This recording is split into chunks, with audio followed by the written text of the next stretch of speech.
Slow motion. That's the type of time that we on. Talk Big T, we talk back. It's your favorite puller, Earl Will, a.k.a. Earl P. All things Kaizen. Off top, you know I got the one and only CEO of Black Valet, Black Shife in the building. Yo. What's that word, gang?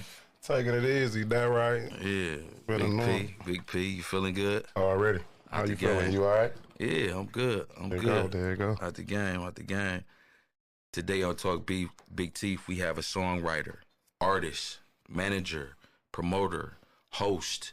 Damn, man, you got a lot of shit going on. Podcaster. You know what I'm saying? Actor. Damn. You know what I'm saying? Brand ambassador. Damn. Social media personality. Damn. You know what I'm saying? One of the hosts of Smoking Gossip. You know what I'm saying? SCALEZ Talk TV. You know what I mean? Oh, yeah. Well, damn, my nigga. Damn. You got to chill, my nigga. I thought, shit. No, it's more to that. It's more to It that. might be some more, gang. shit. We can stop there. R&B Live. Yeah, talk about it. It's some more. Let's talk about it. But I think you did pretty good. I'm going there. No, you did pretty good. I ain't even done. Look, I ain't even done, You did gang. pretty good, gang. You know what I'm saying? A member of one of my fab favorites, you know what I'm saying? Fourth Coast. Oh, shit. Oh yeah, you gotta go there. Hey, facts. You know what I'm saying? How we get here? Rest in peace to the God who came up with that Money Eyes, Fat Boy Guala. Rest in peace. That was his brainchild. I remember smoking weed with that nigga when he like, dog, we gonna be the fourth coast. He like them niggas in Texas, they the third coast. You know what I'm saying? New York the first, Cali the second, we the fourth, nigga. I'm like, okay, bro. We fourth coast, nigga. Me, you, Spoil, yeah. Me, you, Spoil, Loud Pack, Wizzy, nigga, all of us, nigga. We got anyway. You know what I'm saying? That's how that shit came about. Yeah, well, he was like, nigga, ain't nobody else fucking with us but us anyway. So we might as well all lock in together. That was our brainchild. Can't nobody else take responsibility for that fourth coast shit but Mun, for real. Shout out rest in peace, man. Rest in peace, rest in heaven, gang. It was a movement. Yes, I remember. Yes, sir. I remember for sure. Sir. I ain't even done, nigga. The Father. longest intro in podcast history. Yes. I'm gonna give you one more too, man. I'm gonna give you one more too. God MC. Man. 'Cause I know you're a heavy Jay-Z. Man. You know what I'm saying? Advocate. I done retired, man. These young, we'll get into that. Come on. No, fuck all Go that. ahead, go ahead. Hey, you know what I'm saying? I got some shit under the table, man. I'm bringing motherfuckers out to you to say, fuck all that, man. You know what I'm saying? This shit in you, gang. For sure. You know what I'm Yeah, saying? talk that Today on shit. Talk Big Teeth, man, we got one of the only, man. Harvey Scales Jr., a.k.a. J.R. Scales. What's happening? Man, it's a pleasure to be here, man. First of all, anybody know me, they know I love the podcast Like what? game and the hustle of it and the motivation and the architecture and the behind the scenes and all that. And what y'all doing here is A1. You know what I'm saying? That's your cosign, people. Yes, sir. I seen the clip with my brother Rizzy. I seen the clip with my brother Rizzy on it. And they immediately, made me write you. You know what I'm saying? I've been talking to this nigga Soul for a couple of months, and he ain't said shit, but that's how Soul is. Yes, you know what I'm saying? But yeah. I wrote you immediately, you know what I'm saying, and was like, I love what y'all doing. You know what I'm saying? It look good. You know what I mean? So salute to y'all, man. It's a pleasure being here, bro. The hospitality is A1. You know what I mean? Niggas greet me.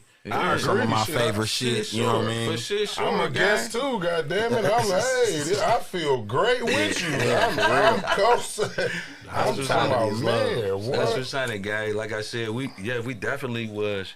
We've been in correspondence, you know what I'm saying, here and there and shit like that. And, of course, you know what I'm saying, you was one of the top tier people that we wanted to come, you know what I'm saying, come and bless us with your presence, you know what I'm saying? It's my first interview. It's my first time podding in a while, man. Since my last, episode of Slick Talk, and then I ain't did no interviews or talked about nothing that I've been doing for about the last year. So, yeah, this should be good. Oh, it's definitely going to be good, I actually man. think, You know what I mean? think one of your last interviews with SCALEZ, I was one of your guests. Mm-hmm. I think so. Yeah. When you With came Slick back Talk, with Slick Talk Vaughn. script, Yep. Vaughn and Kato. Yep. Right before I went on the road and shit. Yeah. How was this nigga interviewing? Well, that was probably his third time being on my shit, I think. Second. Oh, that was the second? Because you came to the compound. Yeah, right? And then you know your numbers got to going up. Yeah, So yeah. the Hollywood, so I had to take a number to get in. It took me some months. He ain't lying, So too. I'm like, you know and I what? forgot about him and he got on my heels, but You know, that's why I like. I got forgot about too. What? I got forgot about too. Oh, you did? That's why I like Shife, though, not to get too off on the tangent. Like, go ahead. You know, over this last, like, the podcast game and even the manager game, and even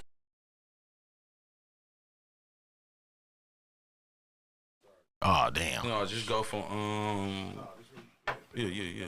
Diverse. Yeah, just culture. Yeah, I would say a nigga that's diverse, that's cultured. I lived an army brat life because my daddy was an entertainer. You know what I'm saying? But my roots and shit is right here in the city. Like, I'm a Milwaukee nigga at the end of the day, but I've been a lot of places. I've seen a lot of shit. I'm very knowledgeable. Do it make you standoffish, like being in so many different cultures, being the different one? No, because like I said, in all those situations, probably besides like the BMF and maybe running with the Bucks and shit, everything wasn't like privileged.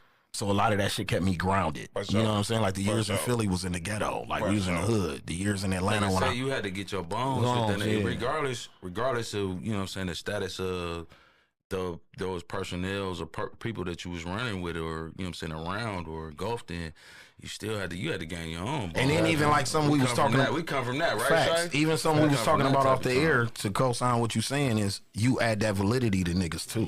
You know what I'm saying? I was able to give niggas them cosigns that allow niggas to move around here the way they was moving around and shit, even though they wasn't from here or whatever. You know what I mean? So that was valid. So in the entertainment business, like, you know what I mean, with the bones, like in the entertainment business, jumping in is deep if you jump, you know what I mean? What you feel is some of the most difficult obstacles you overcame, or, you know what I mean, an artist could overcome to get to the next level? Good question.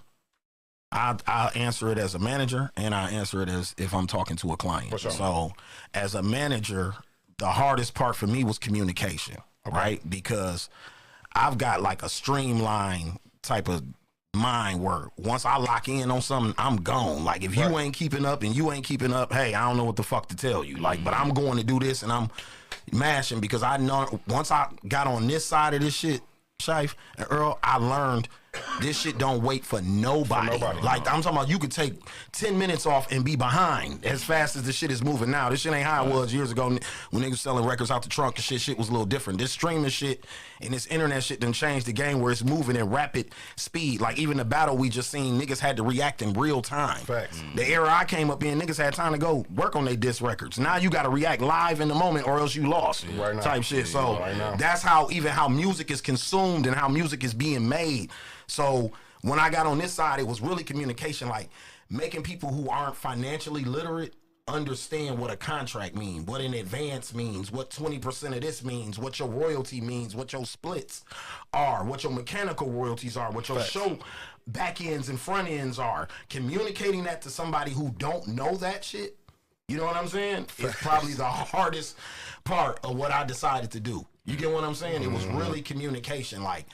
And I can take some fault on it, but my intentions was good. So that's why I don't feel bad in my non-communication sometimes, because my intentions was always good. Absolutely. My goal at the end of the day, anytime I walked in them rooms, and I say this because we here with them white boys or these labels per se, I made corporate America. I made sure that if they invested in this culture, they was gonna spend that bag on this culture if Harvey had anything to do with it. I don't know how other niggas' situations and deals worked out, but the artists that I represented and I went in them rooms to get that money for, I don't give a fuck what they say about me. They know I went and got that bag for them. Well, you touched on it. Well, we kind of went a little ahead of ours. You went a little ahead of ourselves. My fault. But no, you good. But we wanted to know, like, how you got your start in this. Like, he alluded to the, you talking about to the manager thing, but okay. No. Oh, to music. An artist. As an artist, okay. As an artist, because we gonna get there. We gonna get there for shit. As an artist, I literally got started because of my cousin. I'm talking about, nigga, strip everything down. Yeah, I know what you're saying. Your first rap, nigga, I know what you're saying. On the lunch cafeteria. That's what I was about to say. How we get it popping? The first raps was written with my cousins, Tommy and Marvin and shit, and we wrote some raps and shit, and I remember spitting that shit for my dad, and my dad was like, man, I got a studio session, woo, woo, woo, and it was up at Kennedy. Studios up on like Appleton and shit. And old school niggas who rap from the city, y'all know about Kennedy Studios. Dog wife used to cook cookies and shit, but that's another story. Anyway, my mama, his wife used to bake cookies. Every time you had a session in there, it came with home baked cookies and waters. You know what I'm saying? But no bass in that motherfucker. Your shit was hollow. It was sounding rock and roll as a motherfucker, but we was in there rapping our ass off though. You know what I'm saying? But from there, cuz them kind of fell back, and I kind of stayed serious with it. But then like in high school, I started playing like ball and shit, and I started leaving the music alone a little bit. But I would rap in circles with niggas that rap. So shout out to like Scott Knox and you know what I'm saying, a few niggas I used to be around back in the day. These niggas used to rap, and I had a crib. Rizzy can tell you this. I had a crib on 81st and Carmen, right? And like in like my last 2 years of high school, my moms didn't stay there with me. You know what I'm saying? So I had a crib where everybody used to come through my crib. So we have sessions and ciphers in the basement. So Let me talk my shit. I'm busting moves. Look at my shoes. I'm chasing that money. Who your father is, and those who don't know, your father is who your father is. You understand? He wrote the first platinum song in music history. You know what I mean? Shout out Disco to Lady. You understand? Disco Lady. Why? Am I correct? Disco Lady, yeah. First song that the RIAA certified platinum. Still selling, Jack. Yeah, still if to this day, yes sir. That's the song that Baby Drew redid. Yeah. Baby Drew redid that, y'all. You understand? So, my thing is to you. Why didn't you use that with your friend? Oh man, my dad. No.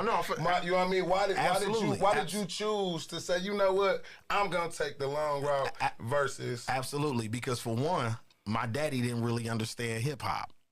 Right. See, let me give you who my pops is. My pops come from singing on the corner to the girls when they coming out of school and shit. He one of them niggas. You know what I'm saying? My pops was in a band. Like, if you ever seen Cadillac Records, where they walk in a club and plug up their equipment and play over the band that's in there and get into it with them niggas, have a shootout and all that shit just to get the booking at the club in Chicago. My daddy come from that. He's one of the niggas that invented R&B. He not a nigga that came in the 70s and got to making R&B. He from the Chuck Berry and them. He back with Muddy Waters and them niggas. Yeah, he one of them niggas. So when hip-hop came, my daddy kind of thought it wasn't going to blast. He thought it was just like a thing. My daddy had studio in Oakland. Like I said, I'm originally from Oakland, California.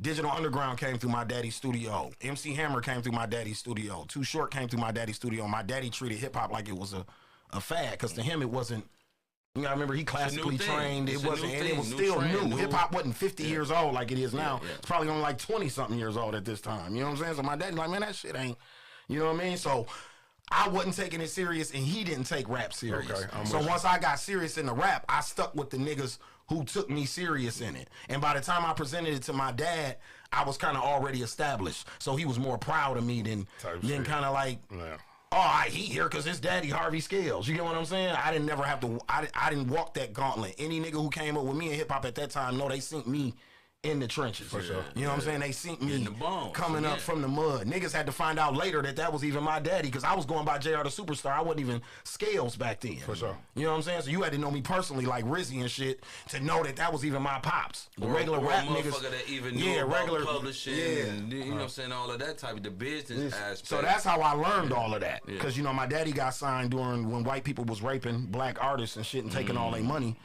from their deals. My dad fought for that for years. So I got to learn about publishing and rights and royalties and all that type of shit. Then my dad been sampled by Kanye West for Beanie Siegel. The Beastie Boys sampled my dad's music before.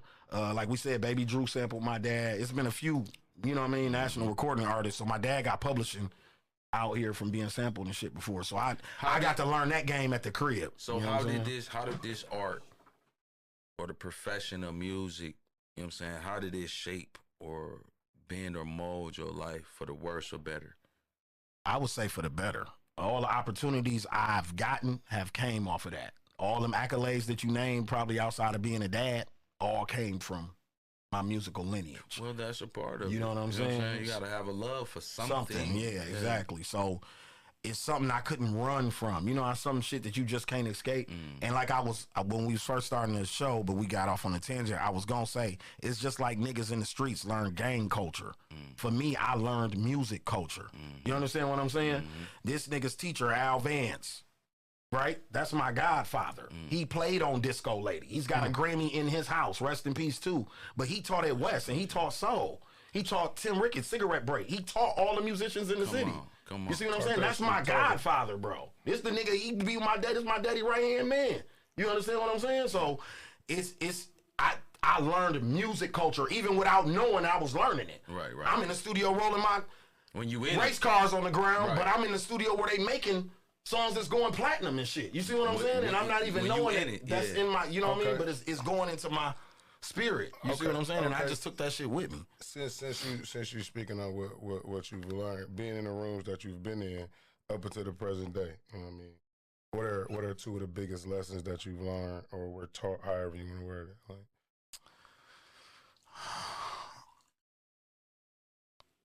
to fight for control of your content, right?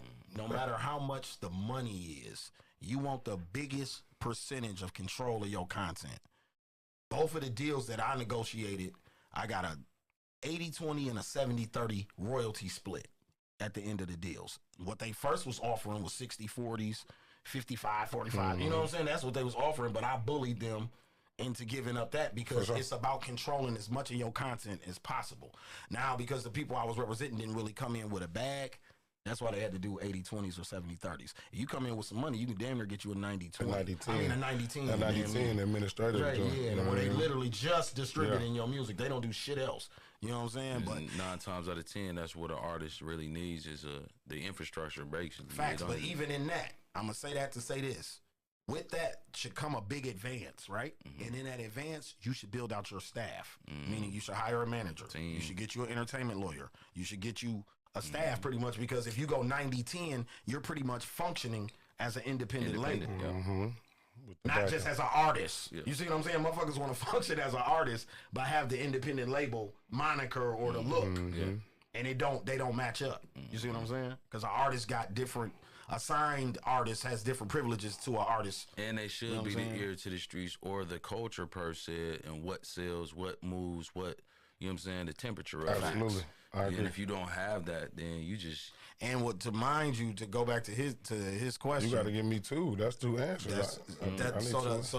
What did I just say? The negative. With the control of your own content. The control of your content. The other thing that I learned is they don't know shit. Okay, let me elaborate on. For real. Let me elaborate on what I'm saying. I literally walked in rooms where I had people, and I don't want to do this to them because they some cool people I met. No, for real. But I literally walked in rooms where they like, yeah, man, that chicken guy. You know what I'm saying? And I'm looking at them like, and they, you know what I'm saying? And it just blew it. They don't, like, if I don't co-sign it, they don't know. They're literally watching, like you watching TV, bro. So if I don't say, oh, yeah, you cool, you know what you're talking about, because they done went to Harvey's Instagram and bust Harvey all the way down. Harvey's a Milwaukee guy. And still don't know shit. Okay. But they know, because you can't learn nothing from looking at your phone or watching a movie. You got to get in the culture. You see what I'm saying? Right. And to me, that's the difference. That's why I'm saying they don't know shit. They sign people from buzz on Instagram. So you got some fake numbers, fake buzz, and not be nobody in your town and fuck around and get a record deal. That's where the game is right now. You know what I'm saying? Where you can fabricate all that shit, and then a label will come sign you just because you got more numbers than dude who really got the buzz for real.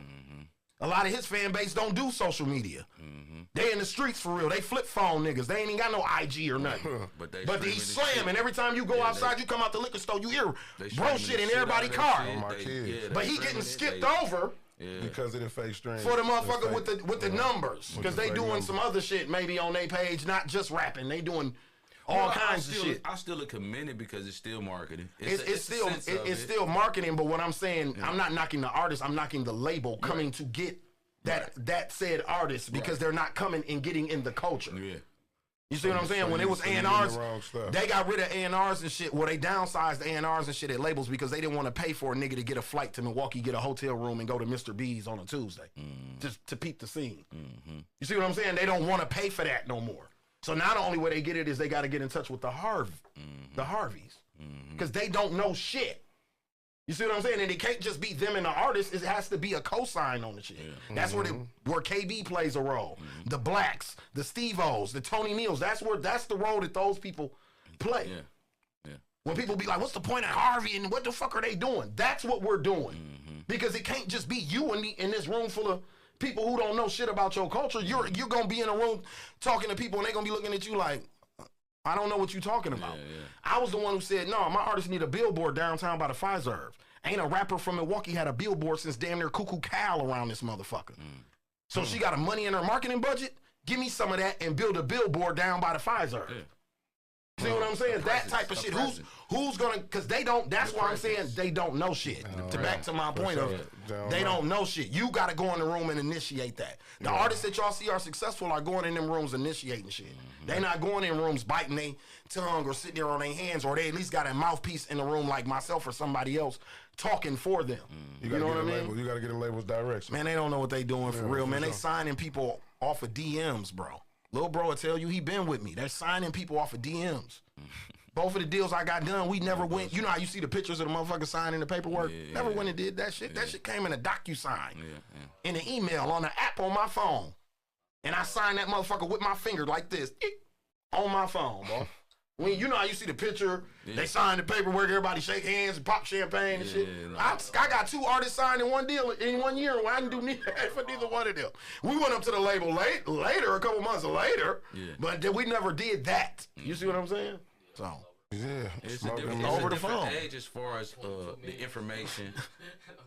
It's a different age as far as the information and the education. You know it's different because everything is on demand, or it's you know what I'm saying, it's spot on type shit, and you can make, like you say, you can consult with those intentions as far as whether you have an artist or a product, or you know what I'm saying, an album or music or whatever the case is, to sell to consumer freight. You know what I'm saying? Like, I think to give y'all some motivation too in this space that y'all in.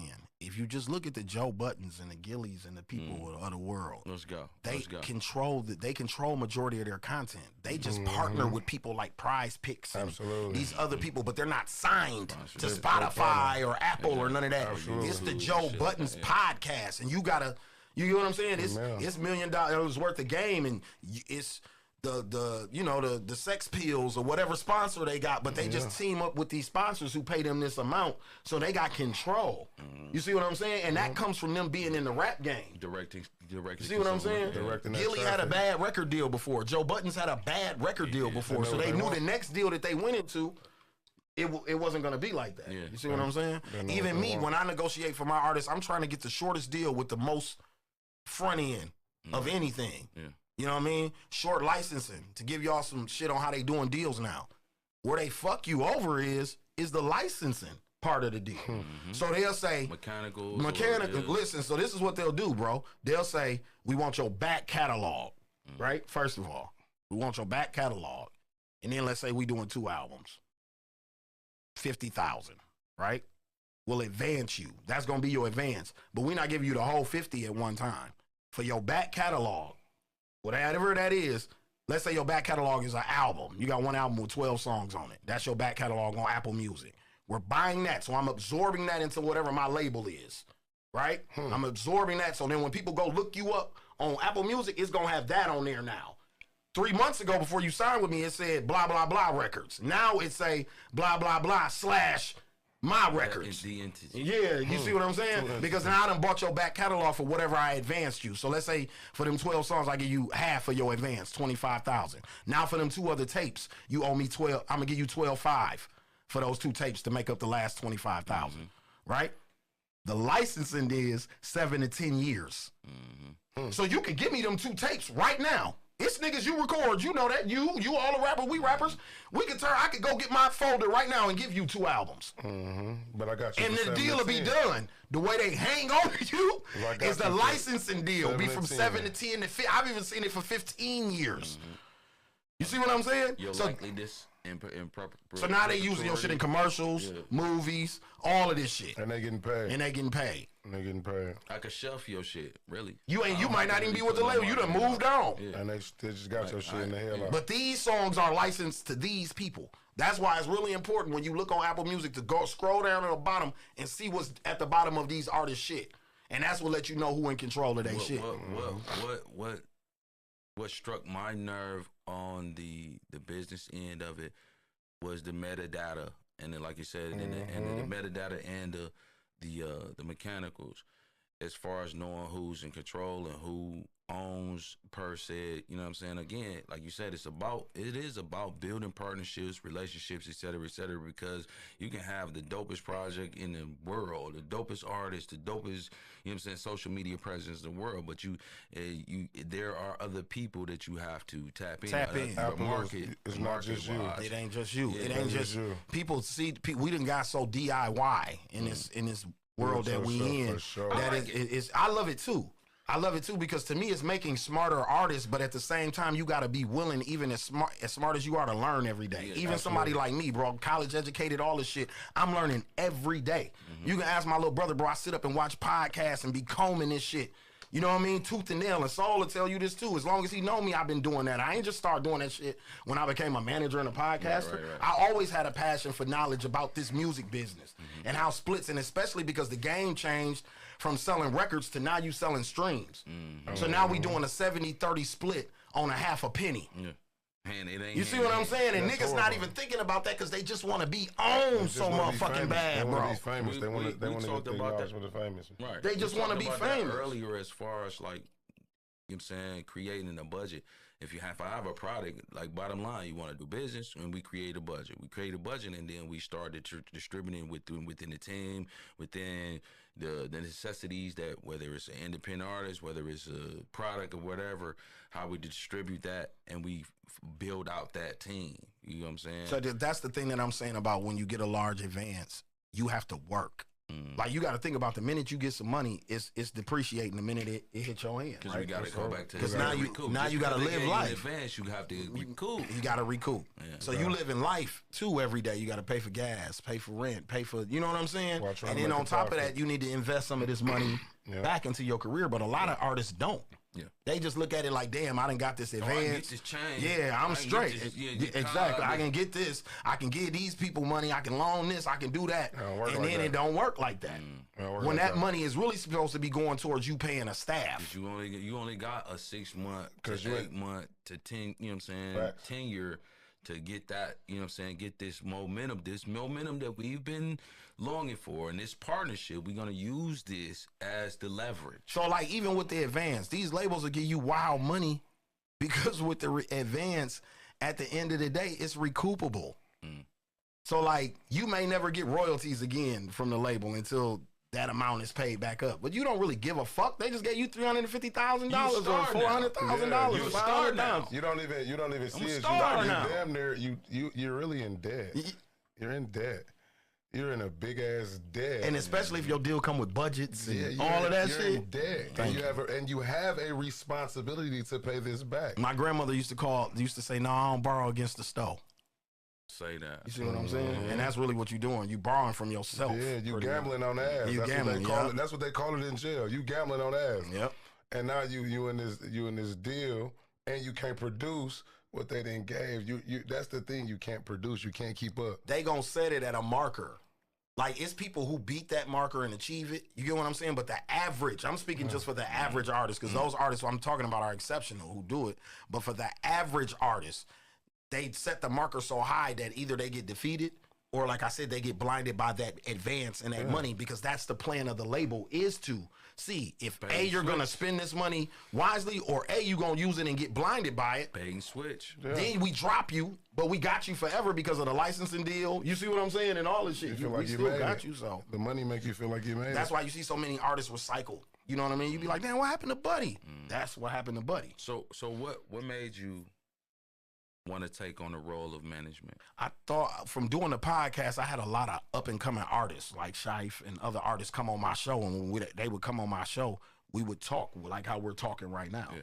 And a lot of them would say to me, "You should be a manager," or "Dog, you know a lot about the game," or "I just learned something today." You know what I'm saying? So it showed me that a lot of artists didn't know a lot of this shit that I was saying. You know what I'm saying? But they were trying to be artists. And like I said, knowledge is power at the end of the day. So that was kind of my thing because I'm an artist. So I felt like that was kind of my edge or where I was meeting artists at their ground level. I used to do that as a school teacher too, where I used to meet my students at where they at. Like not teach above your head. I try to teach you where you at. So as an artist, I felt like I felt every artist's pain or, you know what I'm saying, or where they was coming from. But it was also the fact that I had the knowledge. I had kind of aged out in my career and what I was doing, and I had a passion more about. I don't like how you say that. No. I know. Listen, I got old at what I was doing. What I'm saying is, I know how y'all feel. I'm saying in my opinion how I was feeling. This shit every time. And how I was feeling. So what allowed me to put my feet back in the water was this. You know what I mean? Yeah. Like a lot of niggas was like, man, some of your artists, they do low end and shit. What you think about that? Like, I don't really listen to that shit. But at the end of the day, I don't want these kids giving these labels this shit without getting what they deserve for it. That's it. Proper due. No matter if I like the music or not, shit. Like I said, I'm an old head nigga. I'm listening to You touched on it. I'm listening to Rizzy on the aspect of the, you know what I'm saying, the way the labels are structuring things, these deals, et cetera, et cetera. But do you, well, I guess you alluded to it, is you don't think that they're playing a fair, you know what I'm saying, game of handball? No, not really. It's not a fair game, a handball, and it's very skewed right now because like I said, we dealing with numbers and analytics.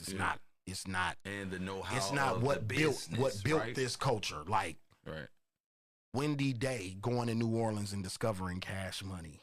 Yeah. See what I'm saying? Yeah, back in the early 90s. Yeah, shout out to her. Yeah, because she's still. That's an A&R that was on the grind. Like, she was on her shit. So that's what I'm saying. We don't have that anymore. It didn't matter if Baby had no money or not. They was bubbling so hard that there's no way you leave New Orleans without offering these kids something. Yeah. You see what I'm saying? Yeah. So that's what I'm saying. Now we don't have that anymore. They literally doing this in their office. Okay, so being with the transition, being that you've been on the management side and the artist side, okay, as an entertainment manager, what is one of the most difficult things to deal with a new artist wouldn't understand? Ooh, baby. Let me talk my shit. I'm busting moves, look at my shoes, I'm chasing that money. One place to start is have something for somebody to manage. Like, you know what I mean? I have a lot of people come to me and a lot of people write me and you don't have nothing to go on. So we have two-part dish. Okay. With leading to his question is, what do you look for in an artist? Okay. So again, that same question. So yeah. So you overall, gang. Overall is really about having something to manage, because the thing about management is motion. Like if you got some motion, then it gives me something to do. If you're not working, then I don't make any money. Right. We don't have nothing going on. There's nothing for managers. It's you in the stool. Is you doing it? Yeah, exactly. Are you doing mic drops? Are you doing this? Are you know what I mean? You going to Frank video shoot, or you linking up with Shife and them? Like, are you doing 7 questions in a session? You doing you know what I mean? What are you doing? What are you doing? You get what I'm saying? Because then it gives me something to do at that point. Right. Now I got to get beats cleared by producers and all this shit. It gives me something to do. But if you're not doing anything, I'm sitting here with you. Then I'm just sitting here with you. And then a lot of artists try to blame the manager or whatever, but I don't like that shit, because even when I wasn't a manager, I didn't do that to the manager either, because this shit is on you at the end of the day. This your career. Yeah. Like as a manager, I can have 10 clients. If I get 10% of 10 people, that's 100% to me. You see what I'm saying? 20% of 5 people, that's 100%. You see what I'm saying? You, on the other hand, this is 100% your career, though. So if you don't get me, facilitate. So even if you are up and coming artist, I don't look at followers, because I'm not into that. Because like I said, you can affect the culture and not even have that many followers. Yeah. So I don't look at followers. I just look at if let's say Is it marketable? Marketable. But even not even that, because I don't even know what that is. As fickle as the game is right now, it's hard to call that. So you just alluded to that earlier. They don't. You said the labels don't know. No, shit. they don't know shit. They don't know what they don't know what they want to hear. Exactly. The people, because you don't even know the people.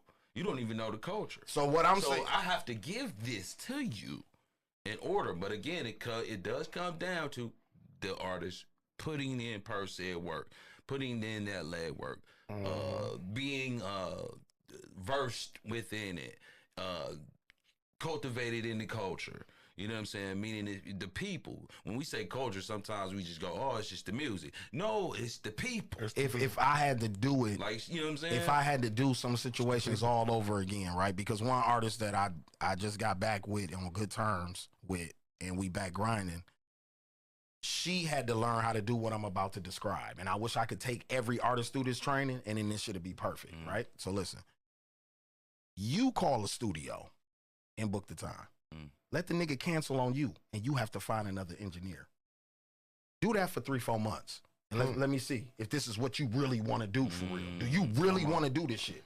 Have a promoter play in your face. This you see what I'm saying? See, you alluding to the question as far as the ups and the downs. So down part. So understanding that, hey, you need to have some motion to manage. And this is a hard world out here. What I'm doing for you, when he do that, I gotta and get you back to the and make sure you know what I mean. Okay. Come on now. Plus, I'm bringing my relationships to this situation. Okay. You know what I'm saying? Also, it don't even make sense for me until I do it. It don't. You know what I mean? It wouldn't even make sense. Gotta have something together for me to get you together.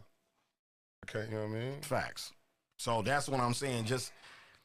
If I could do that all over with every artist, that would be my thing, kind of like a crash course for artists. Like, yeah, I'm going to rock with you, but for these first couple months, I want you to call the studio. I want you to call the video dude. I want you to woo, woo, woo, woo, woo. And then eventually I'll come along. Because I feel like any artist, if you're doing that, you're going to pick up some type of steam. So then by the time you doing that in 60 to 90 days, it'll be time for me to go to work then. So is it? But in the early stages, you don't really need me because you don't got no motion for real. Right. I can't help you build motion from nothing. You understand what I'm saying? I can't help you do that. You got to do that as an artist on your own. I'm not your CEO of your label. None of that. I'm your manager. That's what a manager is. It's just like the manager at Walmart. The manager at Subway. He don't own the Subway. He just managing the operation from day to day. He making the schedule. He making sure everybody get paid. He making sure the product is out. You get what I'm saying? That's what a manager is. But people have those roles misconstrued because they don't know the music business. You see what I'm saying? So well, I ain't gonna lie. Look, I've had a tenure to where it's been as far as like, you know, dividing or misconstruing the lines between manager and consulting. You know what I'm saying? Because, you know, they've been throwing that title as, I can facilitate some shit. But it's really sometimes I look at it as them two different things too, though. As a grab bag or a money grab and shit like that. Them is two different things too. The things that you're alluding to tells me that yes, you were playing a pivotal point in a managerial role. You know what I'm saying? I'm talking about making sure you get the dates on time, making sure the shows, the studio, flying out of town, bro. You know what I'm saying? The W-2 forms for shows, W-9 forms, filling that out. Replying to emails on time so we don't miss this money and miss these bookings. Yeah. Man, listen, bro. Come on, man. Talking to the lawyer every other day, getting records cleared and shit. You know what I mean? Like it's a task, bro, for people because a lot of the work we do you don't see on social media. That's what I was gonna say. But go ahead. Right. Well, no, for sure. And that's what I was saying. Don't understand and don't get it misconstrued as to yes, it is a hat that you know what I'm saying. I signed up for this. Facts. This is what has to happen, and we gonna ride this motherfucker. Yeah, and I'm not complaining at all. I'm just showing you. Yeah. I'm just telling. I don't want to misconstrue it. No, facts. It's no complaints at all. I'm just giving you the good, the bad, and the ugly of this shit because I feel like being a real nigga, knowing people got passions and shit that they want to do. If I'm gonna speak on this shit, I gotta be real about it. You know what I'm saying? Especially because I done been on that side. Yeah, I've been to the other side. So with all of that, so. What would make SCALEZ like, yeah, after working with an artist, like, yeah, this ain't the artist for me. This ain't working. I'm gonna have to go ahead and relieve myself of my duties. Cheap. Being cheap. Because the artist holds the bag at the end of the day. Any money that I go get you from a label, they give it to you. They don't give it to me. They give it to you, then you give me my portion. You pay me, you pay your entertainment lawyer, and then you move on. You understand what I'm saying? So the money don't go to you. It don't come to me at all. It goes directly to the artist. So even if it comes to me as a vendor, and I have to have receipts for what I send you. So there's no way that I could take anything or any of that shit because it doesn't come to me. I just broker the deal. Me and the lawyer handle the deal for you.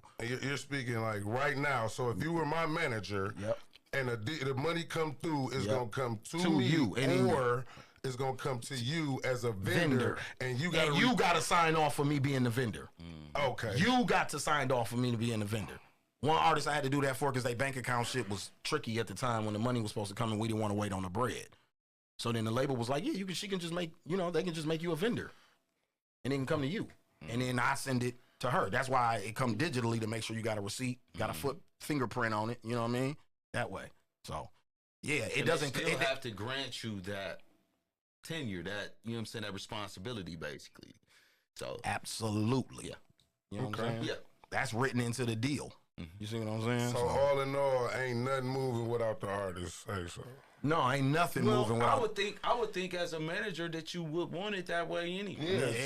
Yeah, unless they moving different, they moving because wrong, listen, because you to my point. Yeah.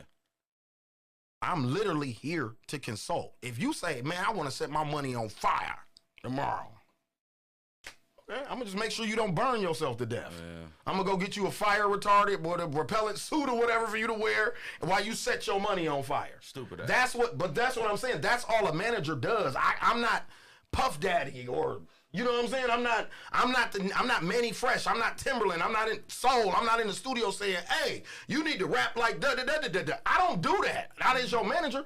I just showed you all the other shit I got to do. I don't even have time for the fucking studio. Only thing you need to send me from the studio is an invoice what the fuck you owe the engineer and who did the beat so we can get a clearance on the beat so this producer don't come back 10 years later talking about we owe him no damn money. Right. That's all I need to know about the studio. I don't need to know nothing else, other technicalities. That's between you in the studio. You see what I'm saying? But people get that misconstrued too. You can send me a record and I can give my opinion. Yeah, I like it, I don't like it, but that don't mean you shouldn't use it. That's just me giving an opinion. I'm one person. Right. I'm not the end all or say all. I'm not Leor Cohen. I'm not your label head. Because I'm your manager. I thought that you did take an A&R position within your artist. No, I didn't. I didn't. Come on now. I didn't. I'm talking my talk your talk. No, talk your talk. I didn't. To be honest with you, I gave them a lot of freedom. And I did that. You would have to. I did that being an artist and being older and not really understanding the era that we're in and the music that they're making. So I didn't want to come in and kind of curve that. No, like, you need to be this way. Right, so I wanted to let them go on. That's what you do. I'm gonna just show you your originality is what attracted me to you in the so exactly. So all I can do is give you a rollout. So that's where I was giving set your money on fire, keeping you from burning yourself. That's the same thing with a rollout. Black Shife, like I want to put this song out. Okay. You can't just I ain't writing no checks. Okay, you can't just drop a record to the internet. It need promotion. Who you think you is, Beyonce? Right. Kendrick Lamar or some motherfucking body? Nigga, you a regular person, bro. You got to promote that shit for folks and them to know that shit finna drop. Well, that is a big, I see where you going. That is a bigger scale. But I'm saying but at the same time. As me being an artist, knowing this nigga tell you, soon as we get it done, we want to put it out, don't we, Soul? Yeah. It used to be Soul and Doc and them. They used to be like, man, hold on, bro. We ain't got no. Like damn, you ain't even this. You just did this shit 3 hours ago, bro. Like we ain't did a split sheet, nothing. You ready to give it away right now? Yeah. So the rollout is important. So the rollout is absolutely important. The rollout is important, especially in the era where everything is visual. Ain't really no radio like that and all that. Motherfuckers, everything is right here. So you need a rollout. You need to promo. Bam, bam, bam. You're pretty good at rollouts. You know what I'm saying? We was talking about that off the air. You're very good at rollouts for you not to have like a super team behind you. Because people with great rollouts usually have a team. It's a war room of people that's putting your rollout together. You know what I'm saying? For the average artist every day, so niggas like me and 3 other niggas like me sitting in the room like, yeah, on November 8th, she gonna drop the clip that go boom, boom, boom, psh, coming soon. Then November 14th, we dropping the clip with Soul in the back making the beat. You know what I'm saying? Then the third clip, now we gonna put out a minute clip of the video of her walking down the hallway, dropping this Friday. For sure. There's the rollout. You see what I'm saying? Now you've been waiting on this shit. Even the NBA, when they come back, we see the commercials, LeBron, Giannis, and them, they doing all this shit, getting us ready for the season. They don't just come back and play basketball. For sure. That's what I'm saying. You got to look at yourself like a brand. Get me ready, big dog. Get me ready. Let me anticipate. It's coming. You got to look at yourself like a brand. Even a movie, they give you the trailer, right? It's coming. To make you want to see the movie. Yeah. Yeah. Yeah, months in advance. Yeah, because they trying to get the trajectory on how this shit gonna sell, how many seats they need to order at the box office, how many theaters they need to ship the movie to. That's why you be like, damn, why that movie ain't come to Milwaukee? Because it didn't test well. When they first dropped the commercial, you ignored it. So it ain't coming in your market. You know what I'm saying? That's what that shit be about. Or they be like, man, that shit in every theater in the world. Because it tested well. You see what I'm saying? That's what they do with the movie shit. But it's the same thing with the music. But artists then got so independent and so relying on DistroKid that they think they just get a cover art, put the shit out, and now everybody in the world is supposed to listen to your CD. And they Why? Look, and I'll tell you this, and they own the IRC. Come on. Niggas was, hey, Niggas ain't reading the fine print. Niggas was looking at me nuts. Niggas ain't reading the fine print. In reality, DistroKid and them motherfuckers should have been giving out advances. And they weren't. They should have been giving out advances, shout out to DistroKid. No, I'm not knocking. But I don't knock nobody hustle, but I'm just saying that was the hustle. There was a big thing about these niggas wasn't reading it. You know what I'm saying? Yeah, so we can't take that away. We gotta acknowledge the fact that there was a big thing about the way they was distributing the product. You know what I'm saying? Or distributing the artist. As far as the the back end, they getting they cut. You know what I mean? Yeah. But the artist not reading the fine print. We're gonna put him on YouTube, iTunes, et cetera. But we're gonna give you what we want to. Think about what I just said. They don't care. The equity in your deal is your back catalog, right? Absorbing this music you made that I discovered you through, absorbing it into my catalog. I ain't got shit to do with making this. Think about what I'm saying to you. I ain't got nothing to do with making this, but I'm finna absorb all of that shit into my catalog and put my stamp on it. I don't got nothing to do with this music. This is how I discovered you. I should literally own everything from this point on with you. But in this deal, I want to buy all that back shit because the equity that's where the equity in your deal is at. It's not in nothing. You could die tomorrow. You could go to jail tomorrow. Pooh Shiesty, I can name a list of niggas. You could go to jail tomorrow. Guess what? The label's still making they check off of Pooh Shiesty music right now. That's why he in the jail sending out them tweets and talking the way he talking. That's how Thug was talking the way he was talking. Because the label's still getting their money. The whole time you locked up, whatever they split is, 70-30, 60-40, 90-10, they're collecting yours. Yours is the one that's sitting because you locked up. But they're getting their percentage. That's why your music's still coming out. It's still streaming. Your video's still rolling. They don't give a fuck. New artists ain't reading the fine print. No, they're not reading the fine print. They don't read the fine print on nothing, believe it or not. They want the money. They just want the money. I'm gonna pivot a little bit. I'm gonna pivot a little bit on the aspect of the social media and maybe the podcast or the media aspect of this in this space. What was it like working with Spoil on Smoking Gossip? He gave me the passion to continue doing it after we stopped Smoking Gossip. If anybody, if it means not, because I was tapping in. You was tapping in to Slick Talk. Yeah, you was tapping in. But when people always ask me this question, I always give it up to that platform because I wouldn't be Slick Talk without Smoking Gossip. Okay.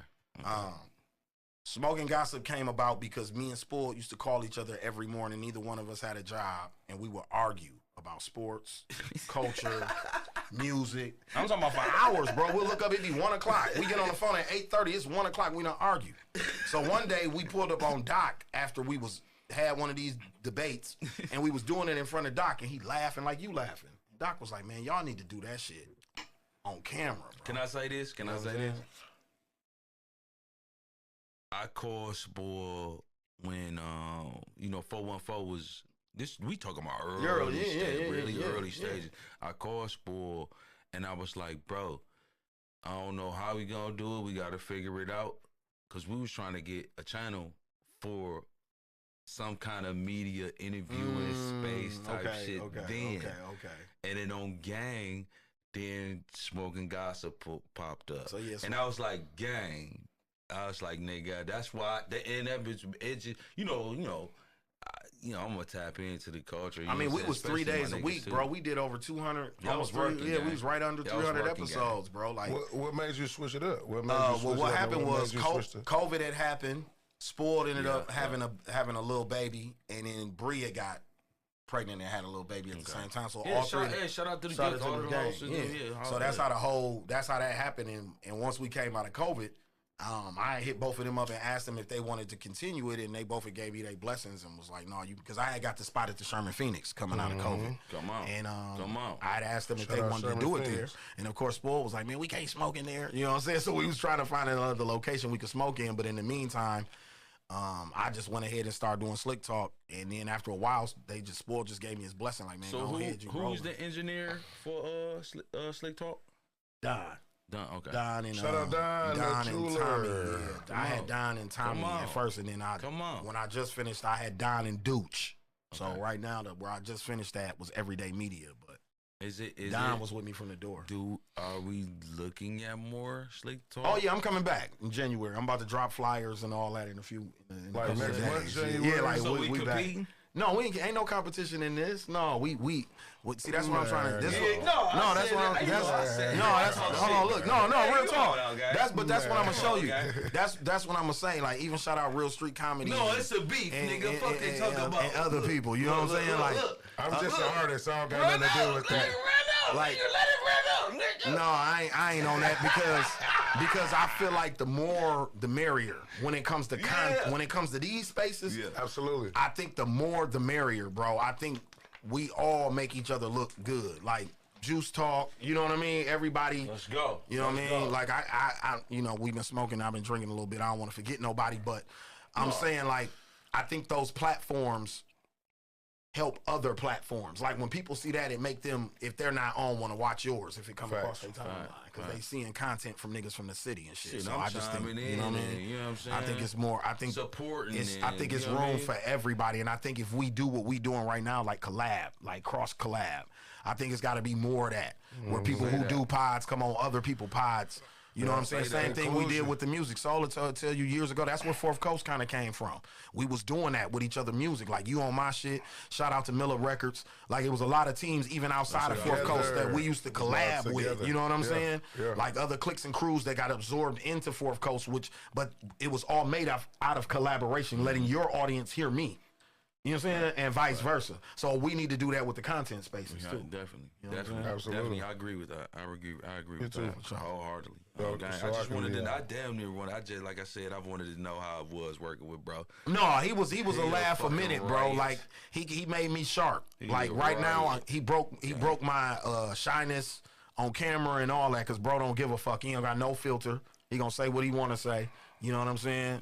We gonna argue, and then we gonna hug afterwards. So it taught me not to really be in my feelings. It taught me how to be a good debater live on air. And you gotta remember, we was live. Anytime I potted, it was live, baby. So if you fuck up or you do any of that shit, it's right there live on camera. You know what I mean? So it is what it is. I never really did it within the space. Yeah, I never really did it where we really tweaked with the audio or any of that afterwards. It was all my shit's always been live. What do you who do you see right now within the city?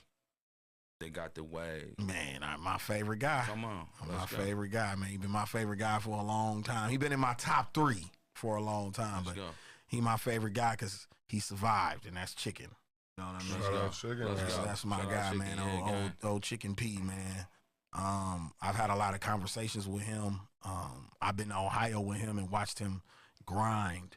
You know what I'm saying? I'm talking about make so much money, bro. It was crazy, bro, in 3 days. And we went to 3 different cities just in the state of Ohio, and I watched them do features, collect back ends and front ends for shows. You know what I'm saying? And I just really got to see how big this nigga really is. Like, you know, we love him here because he ours. You know what I'm saying? He been doing what he been doing. I tell artists all the time, because I mean so many street young dudes who idolize and want to be like Chicken. They don't understand the blood, sweat, and tears bro done put in this shit. When you go back and look at this nigga's career, we're going on year 10. He just got signed last year, And niggas think they meet me and they gonna get a deal. Niggas think they meet me and then they gonna get a deal tomorrow. And bro been popping in the city for 9 years. It took him that long to get a deal. And guess what? He had to get popping in Ohio, Michigan, Maryland, Pennsylvania for labels to even pay him any attention. For real, bro. You take the work. So think about that. He been the shit here. Like I said, he been in my top 3. In Detroit, he been rotating. And that's what I'm saying. He been rotating. But you gotta. Thank you. If you can't work, it's over. If you don't want to work, it's over. Come on, man. If you can't stomach and stand in the face of adversity, it is over. And what I watched was, I watched him grind, and the nigga know me. He know. You know, I'm a spitter. I come, you know, these niggas grew up on us. It used to shock me when Looney Baby used to tell me he used to listen to Fourth Coast and all that type of shit. Used to fuck me up. You know what I mean? So everybody who know me though, I'm a spitter. So when Chick, see, I'm in Blackout with Chick a couple months ago, and he like, man, Skills. This right before he get to dropping these Chick James tapes and shit and all this shit he been dropping recently. He like, Skills, I'm finna turn up lyrically, bro. Like, I ain't just finna be rapping and making shit for Milwaukee no more. I'm finna go at the industry. And I told him, I said, that's what you supposed to be doing, bro. Your motion is that high that if you don't do that, it's sink or swim, bro. You're gonna sink if you don't take that momentum and turn it up on these niggas a little bit. I ain't saying you gotta break the knob, but just let niggas know, like, I get like that, bro. I can make some shit for the bitches. I can do whatever you niggas is doing. I can do that shit too, bro. I'm seasoned. I've been doing this shit for a dime. I'm just new to you. But I've been doing this for a dime. So once I start seeing that, that's when I start hearing the songs and that match up with the movement. He the one to me. You know what I'm saying? And I think he's setting a good model. Stand up, good posture. Yeah. Hey, Chick, I think you got a good posture. Yeah, exactly. Exactly. I mean, for me, I like a lot of niggas. I'm gonna shout out a nigga that I ain't never even met before, because I don't want to leave nobody slighted, but I like Buddy shit. And I'm talking about from the complete package to the rollout to how he do his shit, how he look, how he sound. Funny Money, man. Come on. I just got on Funny Money recently, like a couple of months ago. I used to hear him featured on other people's shit, but I finally locked into his bodies of work. And he got some nice shit, bro. And he working. He got some nice shit. He's showing up on the radar. He's showing up on the radar, boss. But you know, like I said, I'm an old head, and I still tap in with my old niggas, H1, Ray Rizzy, you know what I'm saying? My nigga Dukes. It's still, you know, the old niggas is still dropping fire around this bitch. You know what I'm saying? It's a compliment in where I come from. You know what I mean? How I move, that's a compliment. You know what I mean? But don't forget the other old niggas. The older cats, Arrow Will, you know what I mean? But then we got niggas like Super Dope Q got a fire ass record out right now. You know what I'm saying? Black Shife got a fire ass record called Fire out right now. Hey, that's Big 10K though. I'm a feature on that. He a feature on there. Navi's on there too, right? Yeah. Nafi, River. Yeah. You the king of Milwaukee. Whatever you on is yours. Oh yeah, it is for sure. But I'm gonna give it when it's supposed to be given. But I don't want to slight nobody. I think it's a lot of artists doing their thing. You know what I'm saying? I think I called you out, guy. I think the imprint is dope. You know what I mean? I can even shout her out on here. I think Yana is dope. You know what I'm saying? I think Yana is doing her thing, and I think she growing from when I met her 6-7 months ago. You know what I'm saying? Female, I was fucking with Lonnie P, gang. Oh, Lonnie's nice. Shout out Loud Pack. Shout out Cuz. You know what I'm saying? Because Cuz called me to get a lot of information when he took Lonnie on. So I respect Cuz for doing that. You know what I'm saying? They working. Yeah, and I respect everything that they got going on. And I think she's dope. I think she's talented. But she's another one that I think got the trajectory to be like a chicken because she's been rapping for a while. Even though she's young, I'm just saying because that she gonna get to the status that bro is. I can't predict that. But I'm saying her knowledge of the game for how young she is and the way she attacks records lets me know that she's been recording for a while. Yeah. Cause you gotta remember, I meet a lot of new motherfuckers who be like, this only like their 5th time in the studio. I think she's in that phase. It's what you were saying when you had that, you know what I'm saying, to sit down with Chicken as far as like, it's time to turn it up. Because you know the world need to hear you. We got these regions, quote unquote, or the city, you know what I'm saying, behind it, but yeah, let's just expand it. When I knew she was Cardi like B, Beyonce type time. You know what I'm saying? When she did that Vote record. I was really impressed by her verse on there. With Steve and Mook. Shout out to them brothers. But she did that, and just her wordplay, how she set it up, how her delivery, how she was talking it, and I was listening to her. She had my attention. As another artist, you have and you're talking about something on that big scale like that.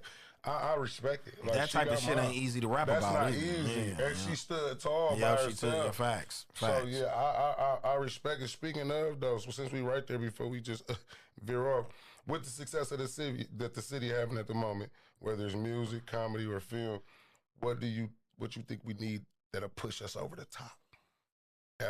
What do you think, if any?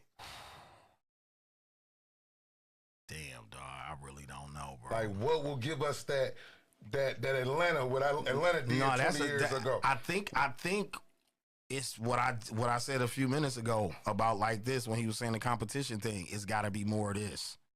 It's got to be more DIY. It's got to be more collaborative efforts, and it's got to be more DIY shit going on. For instance, Detroit was in this spot a couple years ago, but I remember pre-COVID when I went there, they didn't have everything going on the way they got it going on now. After COVID, they had the 2B industry from Flint to Detroit. It's a recording industry. Artists are getting signed from both cities, so it's a back and forth thing. So I think we got to get that, and I think we getting there. I think it's coming. I think what Swift and Steve-O is doing is amazing. Amazing.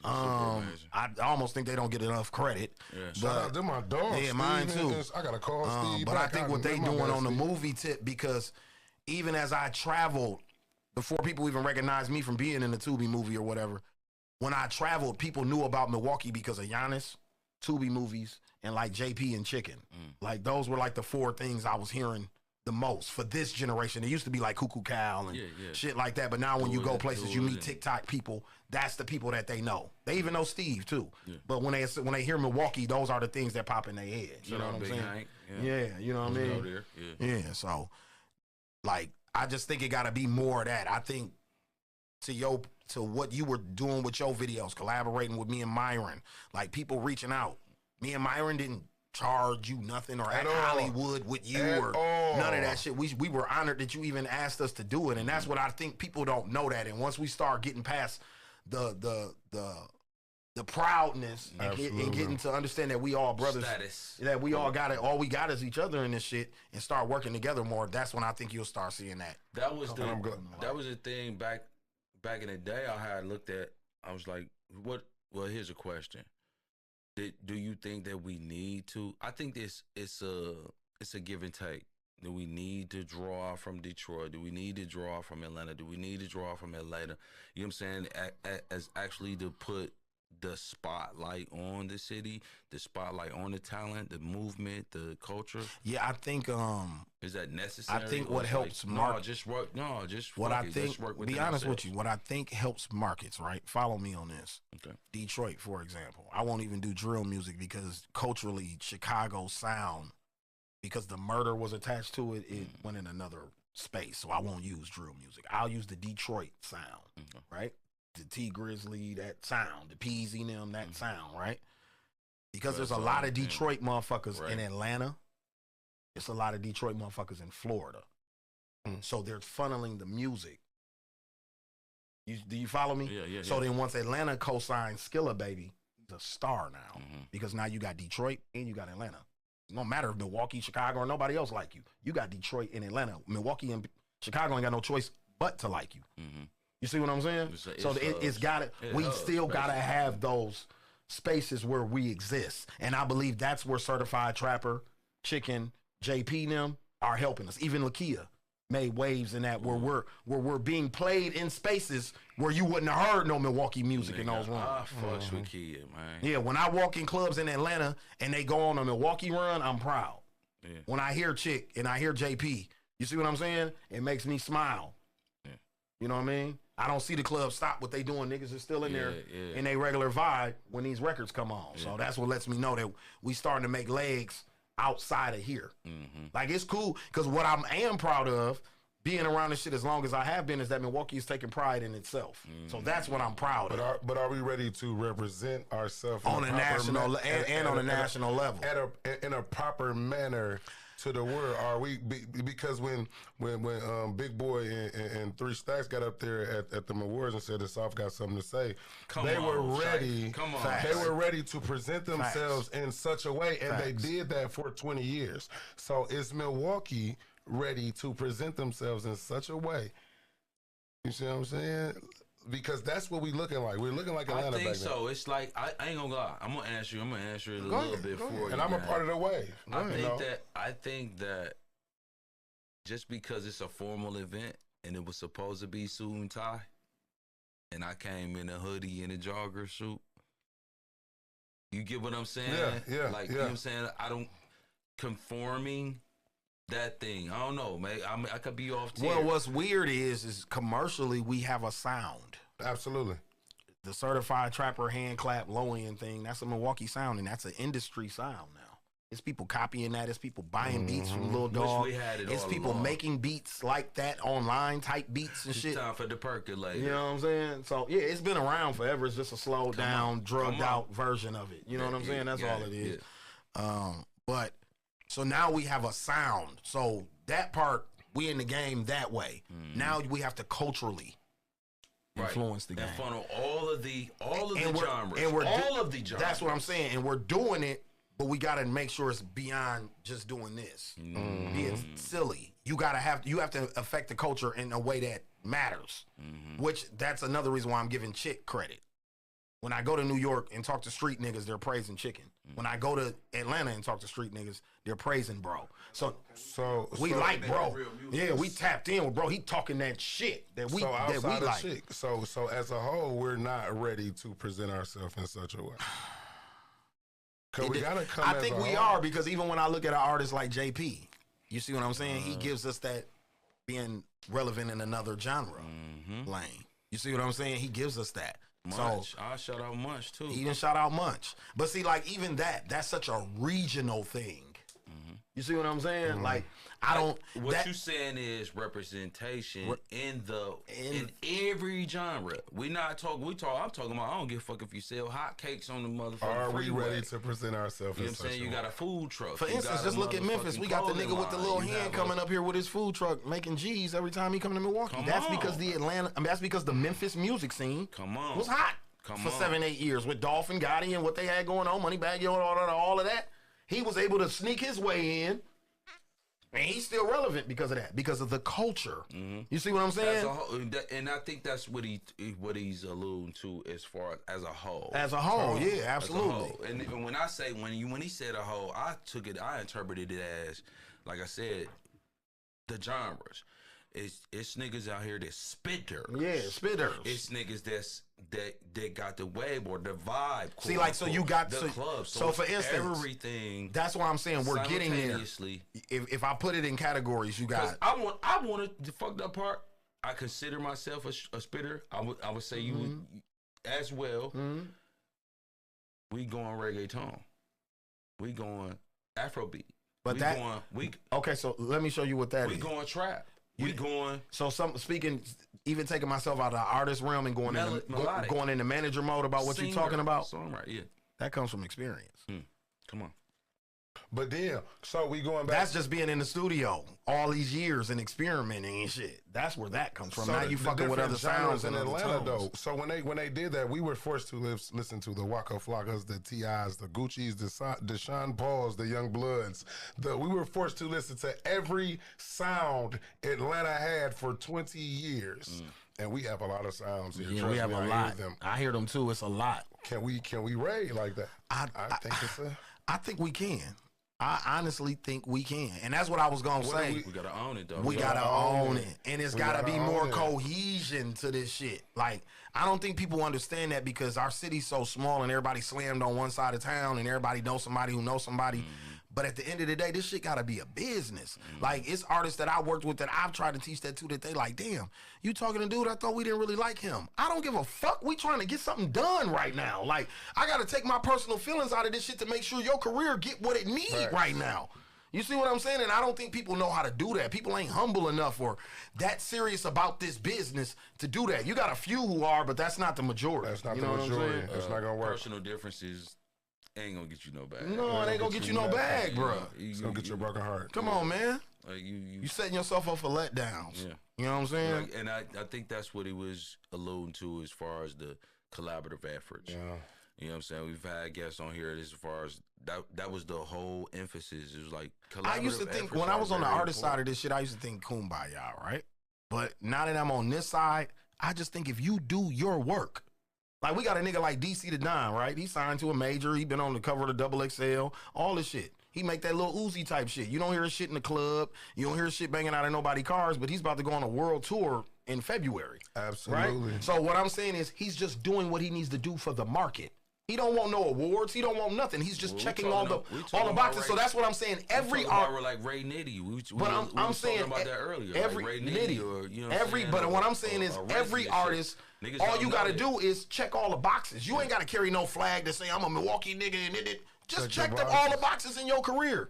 Just handle all the business that need to handle, and all that's gonna come with the shit. Shout out DC the Don. Yeah, shout out DC the Don. Huey V, Ishtar. It's a long list of them type of artists that I can name that's having motion on the spitter. Wave Chappelle, that's having motion on the spitter side of this shit. You see what I'm saying? But when I look at them niggas, they just checking the boxes and what they do in their genre. You see what I'm saying? Sometimes you'll hear Ishtar sing. He'll make some rock and roll shit. That's from being how long. We all know how long Dog been making music. So it's only so long that you're gonna keep making the same shit over and over again as an artist. An artist ain't gonna do the same painting every time. Right. You gonna do something different. You know what I'm saying? Man, I ain't gonna lie. Shit's repetitive sometimes. I've heard Shife sing. Outside the box. So when I heard the Fire record, I wasn't surprised because I've heard him be melodic before. Have I heard him in that fashion? No, but eventually he was gonna get to that. The more he works in the studio, that's what happens with working in the studio. No, I was. Don't do that. Don't do that, SCALEZ. Don't do this to me. What? I've heard you be melodic on songs before, though. Come on, SCALEZ. Don't do this. He has. You gotta remember, I got an ear, bro. You was recording with Dion for a minute, so I've heard shit. Yeah. I've heard you be melodic. So when I heard that record, I wasn't surprised. You see what I'm saying? I'm like, oh, he done found a pocket. There it go right there. Bam, we got one. You know what I'm saying? So that's also my cheat code with the manager shit. When I do give my opinion with the music, it's usually shit like that. For sure. Like, no, that's the one. Even Super Dope Q, this song that he pushing right now like you used to. It's old. He re-released it. But I said it's only old to you. It ain't old to us. It's new to us. You get us a rollout, start performing it on platforms. It's a brand new song to people. Brand new song. Now he like, my DM blowing up every day about this damn song, Harvey. I told you. It's a whole vibe. But see, that's giving somebody a rollout. He can just put it back on DSPs and say, hey, my new song, I'll go listen to it. It's rollout. Absolutely. Is y'all listening to these gems? Y'all better check these gems out, man. I'm gonna pivot a little bit. What advice do you have for social media personalities or content creators in regards to having success? With them, it's just consistency. Okay. One artist that I had, I'll say she, I ain't gonna say no names, I'll just say she was very popular on social media platform. And with her, we had a schedule. Like, we need at least 4 of these a week. You know what I'm saying? Dancing in the living room, making other content with other content creators. If you miss that mark, you tripping. You see what I'm saying? So with those type of people, I just tell them consistency. You look at somebody like Myron Jewell, lost his page. Now he's back double as big as he is, and that's because he went double hard to get his numbers back up. Absolutely. Acting, but that's content. You see what I'm saying? That's content, and that's staying consistent. You see what I'm saying? So with them, I just think it's a battle for room on people's algorithms, and you just got to stay consistent. That's the only way you're going to win the algorithm war. Face in the place. It ain't changed. The guard ain't really changed. If you ain't present, they ain't going to remember you. I'm just telling you that right now. Absolutely. Got to be present. And then also advice for upcoming artists. It's the same. I mean, my thing for upcoming artists is, like I said, start off where I would tell you to walk the gauntlet.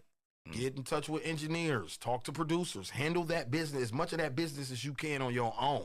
Because where you know when you're successful is when it becomes too much for you and you got to come get somebody like me to help you. You see what I'm saying? But until that point, you should be able to do that on your own because this game is about relationships. This game is about business, and you should want to be in control, especially of your music, the product. Absolutely. Even if I'm your man, why would you want me handling your work? That's your work. On some street shit. You get what I'm saying? That's yours, bro. Why would you even want to put me in a position that something could come up short, come up off, or any of that? Now, if you need some help dumping this shit, I'll help you dump this shit. You see what I'm saying? But other than that, you're responsible. You should want to talk to the plug, which is the engineer at the studio. Y'all should have a direct. I shouldn't have to call Harvey. Call the engineer and see what's up with my sessions. I wasn't even fucking there. You and the engineer was there. You see what I'm saying? But or on the business end. You know what I'm saying? You have to. I'm gonna stay in constant correspondence with you on what's going on with my stuff. What's going on? Sure. What the path is. I need to know what's going on. If I can't have that debate or that dialogue, so to speak, then this ain't gonna work. This shit, it ain't gonna work. It's gonna be a it ain't gonna work. Be a weird and you thing. got a lot of artists that's just like that. And you listen, you got a lot of artists that's like that. So we can't have a fallout to figure things out. You don't know where you going until you go through. So I've lived both. So listen, speaking of what you're saying, bro, you speaking my life right now. Yeah. I've lived on both sides of that right now with my two clients. You see what I'm saying? With two of my clients, where one ain't no reconciling, the other one came back like, yo, I'm sorry, bro. You know what I'm saying? Let's continue. Me too. Family fight. Yeah, family. Nobody wins when the family feuds. Facts. Nobody wins when the family feuds. Come on. So, but you dropping jewels, and I know jewels come from experience. So SCALEZ as a brand, my dog. SCALEZ as a brand. What is one of the biggest regrets thus far? Like I would say, my communication, bro, with some of my clients, bro. That would be my only regret. Everything else, I felt like I did it to the nines. You know what I'm saying? And even in my communication mishaps, my intentions was good. So even at the end of the day, I did nothing malicious. My goal was to put the city on right and to make sure people didn't sign fucked up deals or take bad direction with their careers. But you accepting accountability for everywhere. I'm accepting accountability for everything I did, bro, or been done, or anything that's misconstrued or taken the wrong way. You know what I'm saying? Like Earl said, he said the realest shit to me. It could be a lot of shit could be a conversation, like how we started off this episode, with you calling me about the mix up with the schedule of you being on my platform, and how you called me not angry. You called me like, bro, I know how shit go, bro. You buzzing, bro. Ooh, you lit, bro. Just make sure you get me in, nigga. I took care of you to make sure you get me in. I paid to skip the line. Shit, make sure I'm VIP, bro. And even in that was another time when I had tunnel vision and I was just working. It wasn't to slight you, but I was just working. But the communication got to be better. So that's what all I really been working on. Because like I said, at the end of the day, my intentions have always been good. I can dig it. In that aspect, it's when you say communication, like you said, man, sometimes people get busy. Sometimes, you know what I'm saying? It's not to slight, not to slight. And I think that can happen. You know what I'm saying? That shit, a lot of that shit happens, you know what I'm saying, when you wearing a lot of hats. Fam, life be lifing, my nigga. Should be moving fast. Yeah, life be lifing, bro. A lot of hats, gang. You know what I'm saying? So sometimes it just be like, it's not that I miss you or I slided the motherfucker. It's just we gotta work the system. We gotta work this system, so to speak. You know what I mean? Yeah. Facts. I can contest to that as being somebody that wear a few hats. Like, man, you would go to sleep Monday night and wake up it's Friday. Facts. And you like, dude, what the hell did we just do? So I understand, and it still ain't done. And you kind of, you know what I mean? So I understand. I can dig it. And even me, one of them, another to double that answer to your question and mistake was taking on too much. Okay. Heart being too big. You understand what I'm saying? Trying to help everybody. That's why I said you ain't gonna please everybody. So when I did start getting some blowback or negative or whatever hate towards me, I had to embrace it because I took off like a rocket. You know what I'm saying? Real fast. And I negated the fact that hate was gonna come with that. I thought that this, and again, bringing you here, or you know what I'm saying, calling you here, if you will.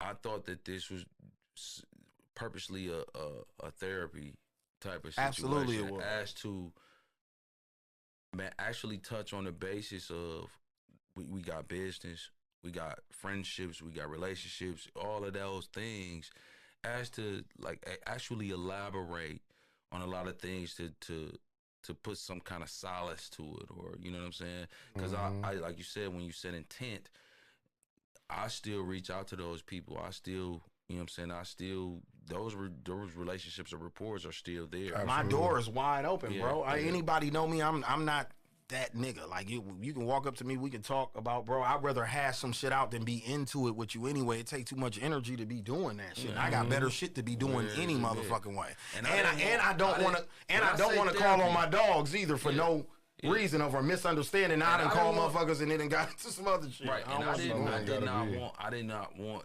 this to be like a therapy. Yeah, I wanted to check temperature as far as, man, this man has been very influential within this culture, and I want him to know there's love around here. Well, you gotta know for sure.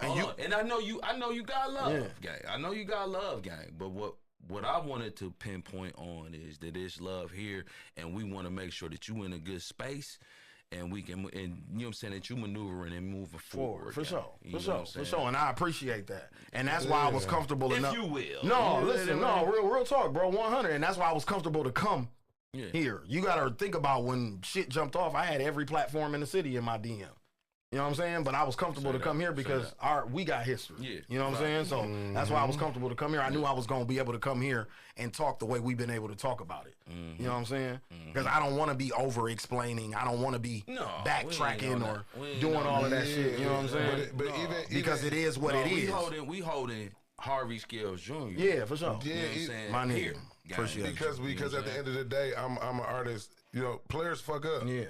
We don't know situations. You know what I mean? That's not for us to know what's next. For sure. It ain't what happened, it's what you do after the fact. How you moving, it ain't nothing that condemns you. You know what I mean? If you want to share, you can share. What's next? What we doing next? No, you know what I'm saying? For sure. Like you offered a lot of shit to them situations. No, like, absolutely. You are a resource. Absolutely. A very solid resource too. Because I don't have nothing to gain from it. I'm not an artist anymore, so I'm not in it for that. I'm in for my 10 we pulling him out. We pulling him back out of that. 15 to 20%. Hopefully, I can run this bag up on this side of shit where I can really do that shit as a hobby. Because that would be a goal for mine. I'm getting the fucking verse, but I'm trying to. Bro, that's how you gatekeep to me, right? And people hear the word gatekeep and they think bad, but I look at gatekeep like my grandmama. Like gatekeeping to me is if I meet an artist on my podcast and they buzzing and they hear the conversation that I'm having like this and I'm talking splits and royalties and labels and contracts and they come back to me like, hey, yo, can you manage me? And they have emotion. I'm honored.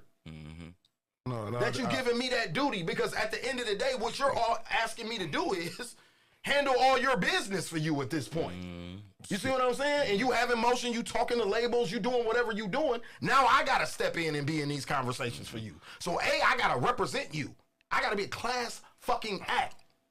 I'm from the ghetto, like everybody else. But when I walk in these rooms, I talk with good diction. You see what I'm saying? Because I know who's in front of me. I know what they think. I know who they seen right before we came in here. The niggas, I seen them niggas in the hallway too. So I know who you was talking to before I came in here. I ain't one of them. What skills, you know what I'm saying? What skills you said earlier? Representation. You did say earlier, and I'm speaking from the artist in me. You know, you did say earlier that labels call you and ask about people. Those are duties of a gatekeeper. Facts. I'm not saying now as a gatekeeper, it doesn't mean that you're stopping anybody. So, thank you. So absolutely. That doesn't mean as a gatekeeper is they're coming to me to check and see what's going on over there. Because you said it earlier, they don't know shit. No, they don't know shit. We don't want to go over there. You've been over there. What's over there? Tell me what's over there. It's good. I trust you. Let's go. We're going. So you kind of fit.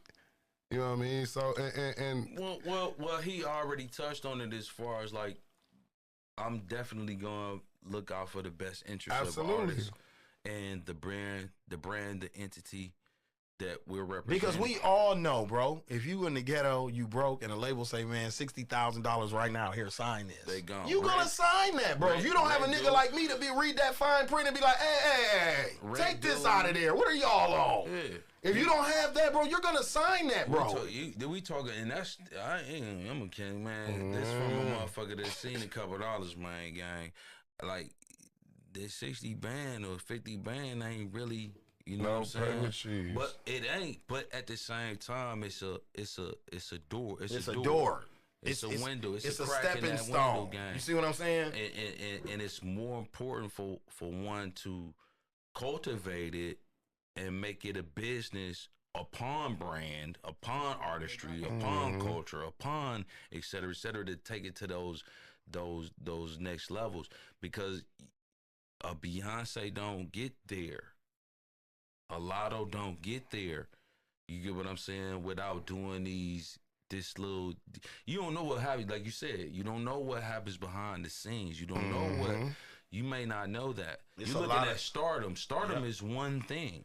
But this business, it's a lot to that shit. And you got to think about it. As much money as they invest into something, they trying to double that. Yeah. You see what I'm saying? So they don't even just want to break even. They want to see a profit.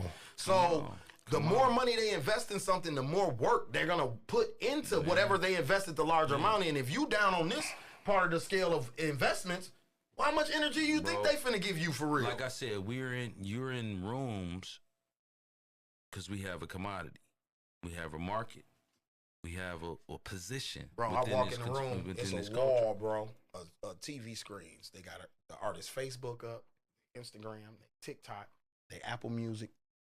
Results though, numbers, streams, views, shares. They got all that up on the screen, bro. Analytics. We meeting with the label. We all sitting on this side of the room. They shit all right here. You can see everything. So that's what I'm saying. If I'm investing $200,000 into you, I'm busting down every part of your fucking life. Are you fucking serious? Man, I gotta get it back fast, because in this day and age, you may be out of control next week. It's over. It's just the difference between a liability and a commodity. Come on now. Yeah. Asset and liability, man. Asset and liability, yes. Shit, sure. Absolutely.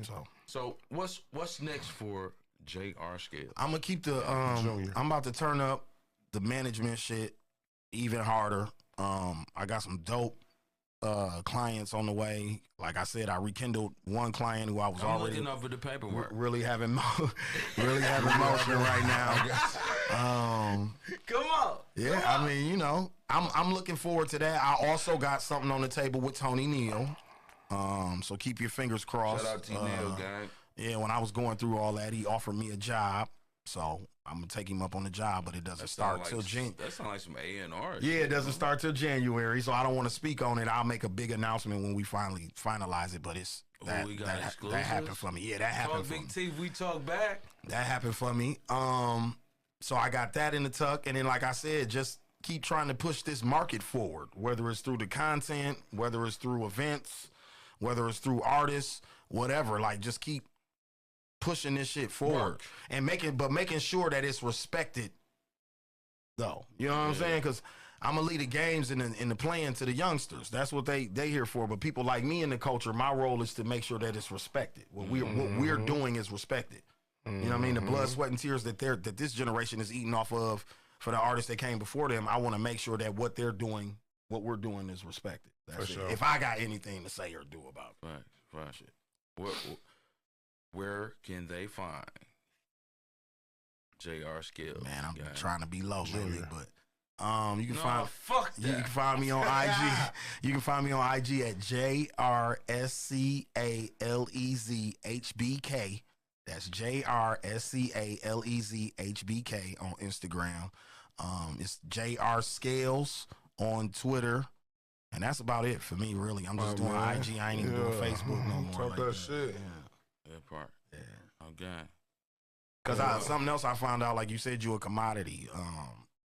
Nigga told me that he you can't be the plug to the labels and be so accessible like that. You got to come off the grid a little bit. You know what I mean? Niggas got too much accessibility to you. So I'm like, damn, I never thought about it like that. I ain't gonna lie, nigga. It was a struggle getting to this nigga, man. You too?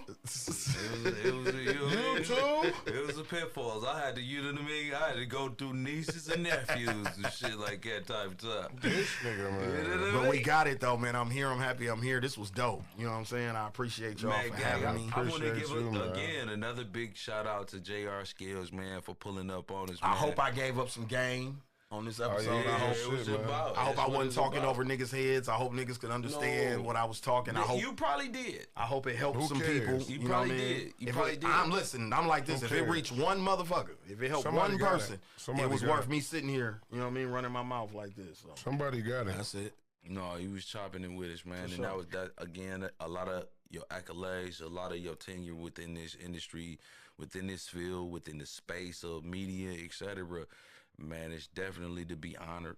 You know what I'm saying? I thank you for coming. I thank you for pulling up on us. Nah, man, I appreciate y'all having me. Niggas Talk Big Teeth, man. I had to smoke for me. Shout out Big Teeth, man. And it's my first podcast on the host side, and I got the host Big SCALEZ. Oh yeah, you did a good job too. I didn't know this was your first one. That's my first one. You feel me?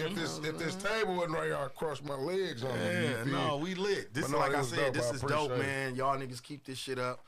Anytime you need me, if I'm in the city and you want me to slide, even if I ain't in an interview or you just want me to be a part of the panel or whatever y'all talking about, let me know, man. I'm gonna pull up, bro. I fuck with this. We putting that on wax. Next time SCALEZ see me, he got $50 for me. Y'all heard it. Y'all heard it here. No, I'm for real. I fucks rewind it. He just said it. Whenever you're in the city, I see you. I fucks with this. You know what I'm saying? Make sure I get tagged in all this so we can promote it once it drop and all that for sure. You already know. Man, make sure y'all tap into the next episode. You know what I'm saying? Like, share, subscribe to the YouTube channel for the later episodes. Shorts and merch. Yeah, we got merch out here too, man. Lit. You know what I'm saying? This has been another installment of Talk Big T. We damn sure talk back. Oh, yeah, thing. That right. Yo, what it do with it? It's your boy SCALEZ on my daddy management in the building. Tap in for the next episode of the Talk Big Teeth podcast brought to you by the Kaizen Universe on Gang. Slow motion. That's the type of time that we on.